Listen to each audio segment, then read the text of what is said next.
Friends, आप सभी का हमारे यूट्यूब चैनल पर स्वागत है। तो आज आपको कराने वाले हैं घटना चक्र का बीपीएससी का जीएस पॉइंटर के लिए 2024 की ये है आपकी बुक, जिसमें आपके बीपीएससी में जितने भी आपके अभी तक एग्जाम्स हुए हैं उसमें आपका जो प्राचीन भारत के इतिहास से संबंधित जो क्वेश्चन आपसे पूछे गए हैं वो सभी हम आपको कराने वाले। ये आपका बायलैंग्वेज पीडीएफ है। अगर इसकी आपको पीडीएफ चाहिए हो तो आपको हमारे टेलीग्राम ग्रुप पर आपको दे दी गई है, वहाँ से आप इसे डाउनलोड कर सकते हैं। तो हम जो आपके बीपीएससी एग्जाम में जो आपके प्रीवियस ईयर में क्वेश्चन पूछे गए हैं वो हम आपको कराने वाले हैं। तो चलिए गाइस, हम स्टार्ट करते हैं।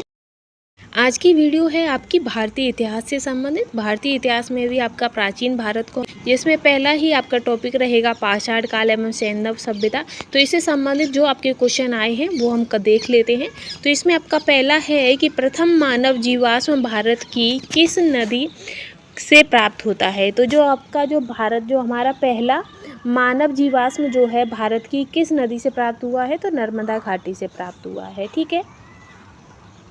नेक्स्ट है कि भारत में पशुपालन और कृषि के प्राचीनतम साक्ष्य कहाँ से प्राप्त हुए हैं, तो वो आपके मेहरगढ़ से प्राप्त हुए हैं। और चालकोलिथिक युग भी कहा जाता है। तो जो हमारा ताम्र पाषाणिक युग है उसे चालकोलिथिक युग भी कहा जाता है। ठीक है। सिंधु सभ्यता, तो सिंधु सभ्यता आपकी अग्ध ऐतिहासिक युग है। ठीक है।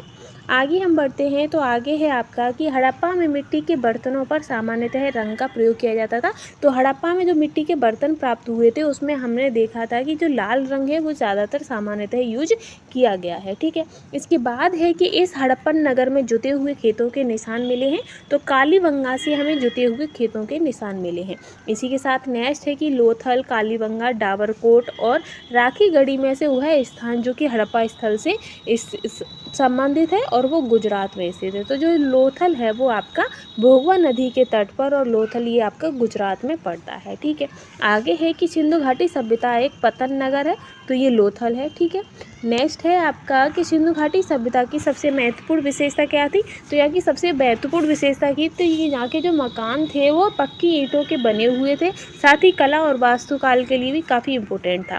फिर है कि इस हड़प्पाकालीन स्थल से जो हल और टेराकोटा के जो प्राप्त हुए थे वो कहाँ से, तो हल आपका बनावली से, और टेराकोटा जो हल यानी कि मिट्टी के जो हल आपके प्राप्त हुए थे तो बनावली और कालीबंगा से प्राप्त हुए थे। ठीक है। इसी के साथ नेक्स्ट है कि हाथी, बैल, घोड़ा में से वह जानवर जिसके बारे में सिंधु घाटी सभ्यता के लोगों को नहीं पता था। तो बैल और घोड़ा इन सभी के बारे में सिंधु घाटी सभ्यता को पता हुआ था। ठीक है। इसी के साथ नेक्स्ट है कि हड़प्पा और मोहनजोदड़ो के उत्खनन से संबंधित नहीं थे। तो जो बीए स्मिथ थे, बीए स्मिथ आपके हड़प्पा और मोहनजोदड़ो के उत्खनन से संबंधित नहीं थे। ठीक है। इसी के साथ नेक्स्ट आता है सही नवपाषाण काल है और आपका स्थल है। तो उत्तनूर जो है वो आपका तेलंगाना में पड़ता है, चिरांद आपका बिहार में, गुफक्राक जो है वो आपका कश्मीर में पड़ता है, वहीं आपका पायमपल्ली जो है वो तमिलनाडु में पड़ता है। भीमबेटका कहाँ स्थित है, तो जो भीमबेटका है वो आपका रायसेन मध्य प्रदेश में पड़ता है। ठीक है। आगे हम बढ़ेंगे तो आगे आपका आएगा कि आईआईटी खड़गपुर के अध्ययन दल की रिपोर्ट के अनुसार लगातार कितने वर्षों की ना के बराबर वर्षा का होना सिंधु घाटी सभ्यता के पतन का कारण था, तो 900 वर्ष। ठीक है। फिर है कि प्राचीन काल में गंगा के दक्षिण क्षेत्र को कहा जाता है, तो मगध कहा जाता है। तो ये जो आपके पाषाण काल से संबंधित जो क्वेश्चन है वो आपके ये पूछे गए। इन क्वेश्चनों को आप एकदम रट लीजिएगा। पाषाण काल के बाद अब हमारा आता है वैदिक काल। वैदिक काल से कौन कौन से क्वेश्चन पूछे वो भी हम देख लेते हैं। ऋग्वैदिक संहिता का 9वां मंडल पूर्णतः समर्पित है। तो जो 9वां मंडल है वो आपका सोम और पे पर नामांकृत देवता को समर्पित है। फिर है कि बोगज कोई महत्वपूर्ण है। तो जो बोगज कोई है वो इसलिए महत्वपूर्ण है क्योंकि यहाँ से प्राप्त अभिलेखों में वैदिक देवताओं का नामोल्लेख प्राप्त हुआ है। वही है कि 10 राजाओं का युद्ध किस नदी के तट पर हुआ है, तो परशुड़ी नदी के तट पर हुआ था। ठीक है। इसी के साथ नेक्स्ट है कि गायत्री मंत्र, तो ऋग्वेद, और इस काल में अछूत की अवधारणा स्पष्ट रूप से उद्धृत हुई थी। तो धर्मशास्त्र के समय पर, कब, जब धर्मशास्त्र के समय पर जो अछूत की अवधारणा थी वो एकदम स्पष्ट रूप से उभर कर आई थी। फिर फिर है कि भारतीय उपमहाद्वीपों में महाद्वीप में लोहे का प्रयोग शुरू हुआ है तो 3000 साल पहले आपका शुरू हुआ है। सत्यमेव जयते आपका मुंडको उपनिषद से लिया गया है। तो ये जो हमारा वैदिक काल है ये भी कंप्लीट होता है। अब बौद्ध धर्म से संबंधित कौन से क्वेश्चन पूछे हैं वो भी हम देख लेते हैं कि महात्मा बुद्ध का महापरिनिर्वाण कहाँ पर हुआ है, तो कुशीनगर में हुआ है। बौद्ध गया में ज्ञान प्राप्ति हुई थी तो गौतम बुद्ध को हुई थी। महात्मा बुद्ध ने अपना पहला धर्मचक्र परिवर्तन किस स्थान पर दिया था, तो सारनाथ में दिया था। ठीक है, इसी के साथ नेक्स्ट है आपका कि जो सारनाथ में दिया था, फिर है कि उनकी पहली संगति के अध्यक्ष कौन थे, तो उनकी जो महात्मा बुद्ध की जो पहली संगति हुई थी उसके जो अध्यक्ष थे वो महाकाश्यप थे। फिर है कि प्रथम बौद्ध सभा आयोजित की हुई थी तो वो आपकी राजगृह में आयोजित हुई थी। ठीक है, इसके बाद है कि महात्मा बुद्ध के महापरिनिर्वाण के बाद पहली बौद्ध संगति कहाँ पर हुई थी, तो वो आपकी राजगृह राजगीर में आपकी बौद्ध सभा हुई थी। ठीक है, इसी के साथ नेक्स्ट है कि कनिष्क के शासनकाल में बौद्ध सभा आयोजित की गई थी तो कनिष्क के शासनकाल में जो बौद्ध सभा आयोजित हुई थी वो कश्मीर में हुई थी। ठीक है, फिर है कि चतुर्थ बौद्ध संगति कश्मीर में आयोजित हुई थी और ये किसके समय में, तो कनिष्क के समय में हुई थी। अब देखिए दो ही क्वेश्चनों को कितना घुमा फिरा के पूछा गया है। वहीं आता है कि तृतीय बौद्ध सभा किस स्थान पर हुई थी, तो पाटलिपुत्र में। भारतीय कला में स्तूप, चैत्य और विहार का निर्माण संबंधित है तो बौद्ध धर्म से संबंधित है। ठीक है, इसी के साथ हम आगे बढ़ते हैं कि बुद्ध के जीवन की 4 महत्वपूर्ण घटनाओं और उनसे संबंधित 4 स्थानों का नाम। तो बुद्ध का जन्म लुम्बिनी में हुआ था, ज्ञान प्राप्ति बौद्ध गया में, प्रथम प्रवचन सारनाथ में और उनकी जो मृत्यु निधन हुआ था वो कुशीनगर में हुआ था।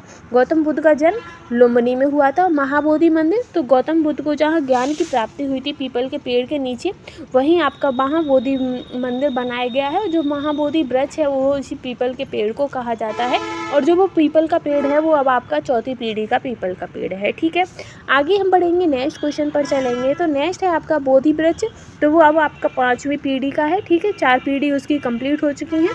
फिर है कि त्रिपिटक इस धर्म की पुस्तक है तो बौद्ध धर्म की है। विश्व का सबसे ऊंचा कहा जाने शांति स्तूप कौन सा है, तो राजगीर में है। ठीक है, फिर आता है आपका गौतम बुद्ध को एक देवता का स्थान किस राजा के युग में दिया गया था, तो कनिष्क के युग में गौतम बुद्ध को एक देवता का स्थान दिया गया था। ठीक है, आगे है कि नालंदा विश्वविद्यालय की स्थापना का युग, तो गुप्त काल है। नालंदा विश्वविद्यालय के संस्थापक कौन थे, तो कुमार गुप्त थे।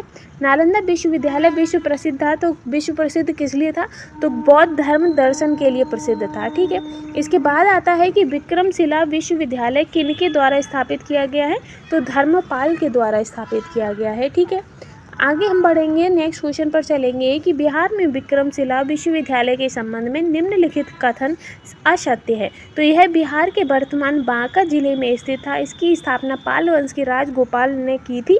ये कथन आपका गलत है। ठीक है, इसी के साथ एक और कथन है कि 12वीं शताब्दी के अंत तक नालंदा महाविहार का पतन हो गया था। कारण क्या था, क्योंकि महाविहार को राजकीय प्रश्रय मिलना बंद हो गया था। तो ये दोनों ही कथन आपके सही हैं और इसकी जो व्याख्या हो रही है वो भी एकदम सही है।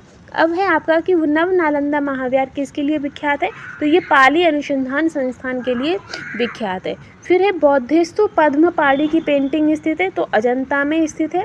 यह बात जो बौद्ध धर्म तथा जैन धर्म में दोनों में समान नहीं है, तो आत्मदमन यानी कि आत्महत्या का जो सिद्धांत है ये दोनों में ही वैध है। ठीक है, इसी के साथ अब हमारा बौद्ध धर्म हो गया। अब जैन धर्म से संबंधित देख लेते हैं कि महावीर स्वामी का जन्म कहाँ हुआ था, तो कुंडल ग्राम में हुआ था।